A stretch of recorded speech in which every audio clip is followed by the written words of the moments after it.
ദൈവനാമത്തിന് മഹത്വം ഉണ്ടാകട്ടെ. നിഗ്രഹിക്കപ്പെട്ട നല്ല നിമിഷത്തിന് ദൈവത്തിന് സ്തോത്രം ചെയ്യാം. ഇന്നത്തെ വചനചിന്ത: പരാജയപ്പെടുവാൻ ദൈവം അനുവദിക്കുകയില്ല. താങ്കളുടെ പരാജയം കാണാൻ കാത്തിരിക്കുന്നവരുടെ മുമ്പിൽ വലിയൊരു ജയം നൽകി ദൈവം താങ്കളെ മാനിക്കും. യെശയ്യാപ്രവചന പുസ്തകം 44 അധ്യായം 3 തിരുവചന പ്രകാരം വായിക്കുന്നു: ദാഹിച്ചിരിക്കുന്നിടത്ത് ഞാൻ വെള്ളവും വരണ്ട നിലത്ത് നീർത്തോടുകളെയും പകരും. നിന്റെ സന്തതിമേൽ എൻ്റെ ആത്മാവിനെയും നിന്റെ സന്താനത്തിന്മേൽ എൻ്റെ അനുഗ്രഹത്തെയും പകരും.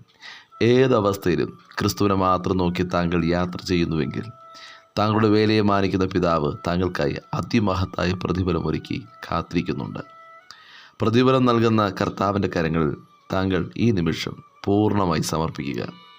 37 സങ്കീർത്തനത്തിൻ്റെ പുസ്തകം 5 തിരുവചന പ്രകാരം വായിക്കുന്നു: നിന്റെ വഴി യഹോവയെ ഭരമേൽപ്പിക്കുക, അവനിൽ തന്നെ ആശ്രയിക്കുക, അവനത് നിർവഹിക്കും. വചനം ശ്രവിക്കുന്ന താങ്കൾ ഉയരത്തിലെന്ന് ശത്രു വാദിക്കുമ്പോൾ ഉയർത്താൻ കഴിവുള്ള കർത്താവ് കൂടെയുണ്ടെന്നോർത്ത് സന്തോഷിക്കുക. ദൈവത്തിൻ്റെ അനുഗ്രഹത്താൽ താങ്കൾ നിറയും. ദൈവത്തിൻ്റെ അനുഗ്രഹം താങ്കളിൽ പകരുവാൻ തുടങ്ങിയാൽ ദൈവാനുഗ്രഹം താങ്കളിൽ ഒതുങ്ങി നിൽക്കുന്നതല്ല, താങ്കളുടെ തലമുറയുടെ മേലും ദൈവത്തിൻ്റെ അനുഗ്രഹം പകരുവാനിടയാകും. ഭക്തനായ അബ്രഹാമിൻ്റെ മേൽ ദൈവത്തിൻ്റെ അനുഗ്രഹം വീണപ്പോൾ അത് ഇസഹാക്കിൻ്റെ മേലും ഭക്തനായ യാക്കോബിൻ്റെ മേലും യോസഫിൻ്റെ മേലും ദൈവം പകർന്നതുപോലെ വചനം ശ്രവിക്കുന്ന താങ്കൾക്കായി ദൈവം കരുതി വച്ചിരിക്കുന്ന ചില നന്മകൾ, ആത്മിക അനുഗ്രഹങ്ങൾ, അവ തലമുറയിലേക്ക് പകരുവാനിടയാകും. താങ്കൾ എവിടെ തകർന്നോ, എവിടെ നിന്ദിക്കപ്പെട്ടുവോ, എവിടെ പരാജയപ്പെട്ടോ, അതേ മേഖലകളിൽ വചനം ശ്രവിക്കുന്ന താങ്കളുടെ ദൈവം ഉയർത്തും, താങ്കളെ പണിയും. തോറ്റ മേഖലകളിൽ ദൈവം വിജയിപ്പിക്കുവാനിടയാകും. എവിടെ ലജ്ജിച്ചോ, എവിടെ താങ്കളെ തകർത്തോ, അവിടെ ദൈവം താങ്കളെ മാനിക്കും. വിശ്വസിച്ച് ഏറ്റെടുക്കുക. ദൈവം സകലത്തിലും മതിയായ ദൈവമാകുന്നു. യെരമ്യാ പ്രവചന പുസ്തകം 32 അധ്യായം 17 തിരുവചന പ്രകാരം വായിക്കുന്നു: ഞാൻ സകല ജഡത്തിൻ്റെയും ദൈവമായ യഹോവയാകുന്നു, എനിക്ക് കഴിയാത്ത വല്ല കാര്യവുമുണ്ടോ? വചനം ശ്രവിക്കുന്ന താങ്കളെ ആരെല്ലാം അവഗണിച്ചാലും ഒറ്റപ്പെടുത്തിയാലും ഭയപ്പെടേണ്ട. കാരണം കർത്താവ് കൂടെയുണ്ട്. കർത്താവിനെ പറ്റി നിൽക്കുന്നവനെ കർത്താവ് കൈവിടുകയില്ല.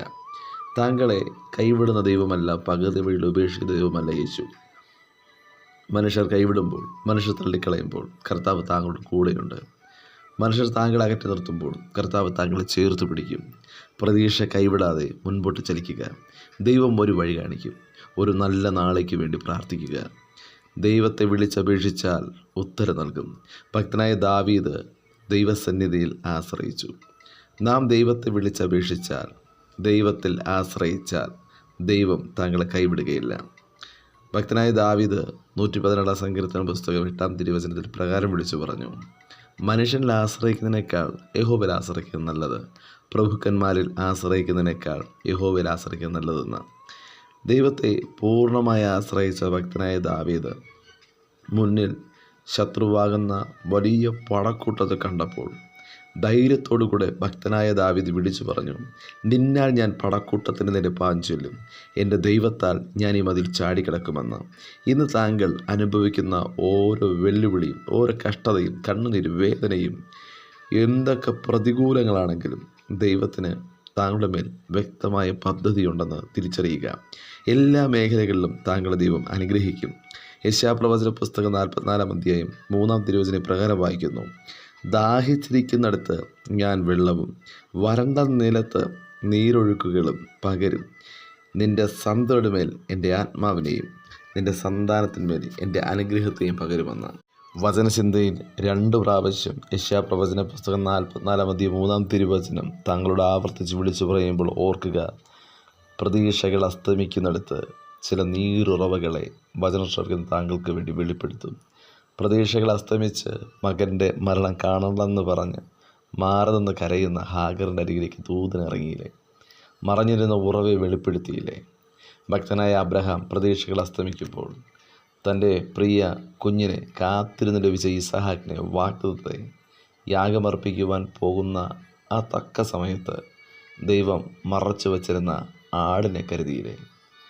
വചനം ശ്രവിക്കുന്ന പ്രിയ ദൈവജനമേ, താങ്കളെ പരാജയപ്പെടുവാൻ ദൈവം അനുവദിക്കുകയില്ല. തക്ക സമയത്ത് ദൈവം ഒരുക്കി വച്ചിരിക്കുന്ന കരുതൽ വെളിപ്പെടും.